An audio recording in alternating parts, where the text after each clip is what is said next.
Greetings and welcome to another episode of Turning the Page. My name is Rick Cooper. I'm in for Jim Starkweather today. Today what we're looking at are a series of two modeling guides put out by Adam Wilder, one of the superstars of scale modeling. You may be familiar with Adam. He's worked extensively in print media. You've probably seen him in Fine Scale Modeller, AFV Modeller, as well as a number of others. He's also worked with Mig Jimenez and a couple of other people, and now he's branched out on his own and created Wilder Productions, I believe is the name of the company that he has formed, where he is putting out his own line of weathering and painting supplies, finishing supplies for modelers. He's also now put out a two-part guide on constructing and painting and finishing, and the first one here is the construction, and then we also have the second one here as well, and that's the painting and finishing. My understanding that both of these came out at the same time. Rather than try and squeeze the construction, the painting, and the finishing all into one book, he split that up into two, and rather than just focus on one aspect, he has both parts covered, both the construction and the painting and the finishing. So let's go ahead and take a look at what we've got. Here you can see with the number one, the construction guide. Here's the index. I don't know how well you can see that, but several chapters. Chapter 1, Arm Remodeling. He's got a chapter on the gallery, choosing a subject, starting assembly, working with resin parts, removing segments of plastic from kits, cladding or enclosing large open areas, applying weld detail, Zimmerit impacts, photo etch, pretty much everything that you would want to see from somebody that was covering basic construction of a kit. When we go through here, this first section, or the first chapter, excuse me, on Arm Remodeling, kind of his journey as a beginning armor modeler to where he is today.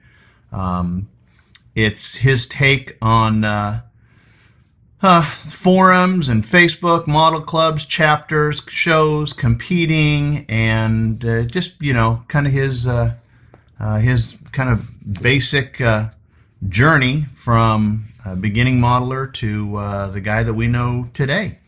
And then chapter 2 is a fairly long gallery. If you flip through, I'm just going to flip open here.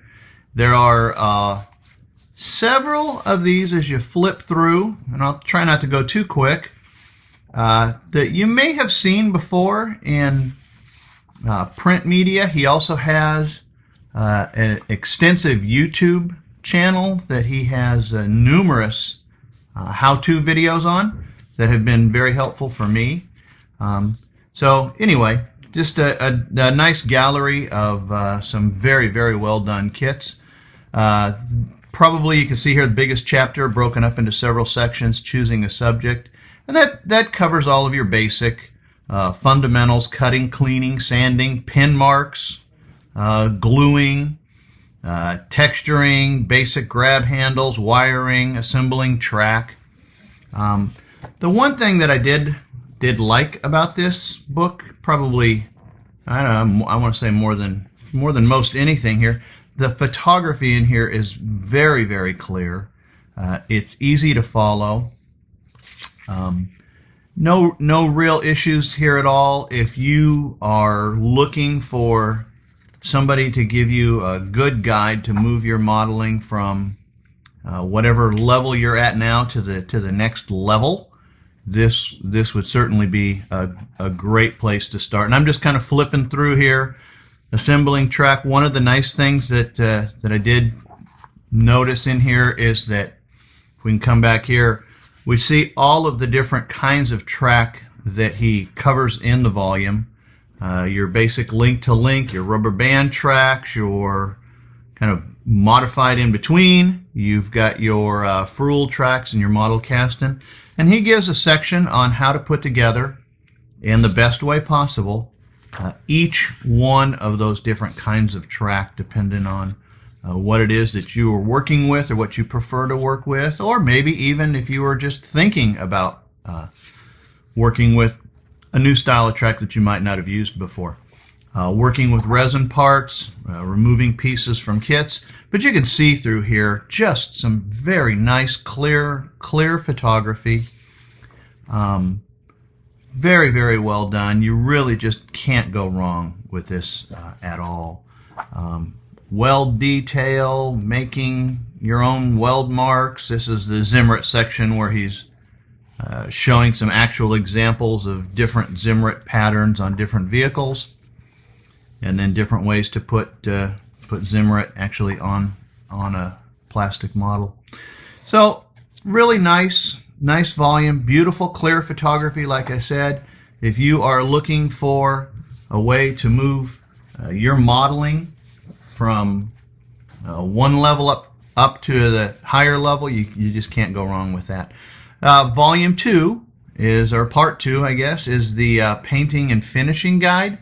And with the painting and finishing guide, again, same thing. A number of chapters in this one, you'll notice quite a few, but it covers all of pretty much what everybody kind of expects to see now with 21st century scale modeling, base coats, modulation, filters, all the popular styles, winter whitewashes, washes, fading, paint chipping, rust, oil, grease, spilt fuel, smoke effects, impacts. He's got it all here. And then again, as you just kind of flip through, you see just beautiful photography throughout. The text is very well written, easy to read. The nice thing about the text, being an English speaker as his first language, there's very few errors in the text. It's just, if you are a strict grammarian, you will indeed find a few errors, but just a really very few. I mentioned earlier that Adam has his own company now where he puts out, kind of flipping through here to see if I can find, there we go, Wilder Productions, couple of bottles of Wilder production materials.